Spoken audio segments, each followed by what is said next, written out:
Hello guys, this is GSM guys or JC Lapan Mendoza. May isi-share lang ako sa inyo guys na paano gagawa ng tayong tayo guys, gagawa tayo tupper ng lubid. Sana guys matapos itong video ko guys hanggang dulo. Sana may matutunan din kayo at ma-share ko sa inyo kung anong idea, kung anong ginagawa dito sa lubid guys.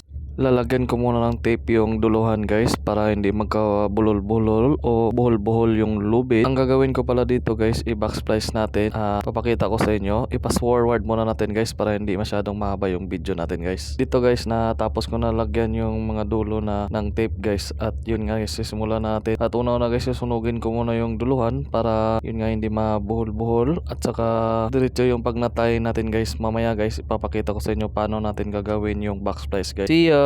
Yan guys, ready na tayo para magnatayin guys. At papakita ko sa inyo or share ko sa inyo kung anong gagawin natin sa lubid na yan. Ang unang-una guys, yung gitna na yan guys, yan natin ipapasok sa una guys, yung sa butas ng lubid. Para ka lang nagluluto niyan guys or nagmikos-mikos dyan sa paggagawa ng lubid guys o pagnatayin guys sa tinatawag guys dito sa barko. Ipasok sa gitna, tapos yung sa left, tapos sa right na naman ipasok. Para siyang sidings lang guys na pagnatayin guys. At titingnan nyo rin mabuti kung anong ginagawa ko guys para malalaman nyo. Sana guys tapusin nyo hanggang dulo tong video na to guys. Salamat sa lahat ng nanood at sa mga viewers ko, sa mga likers at saka sa mga nag-react sa videos ko guys. God bless you all.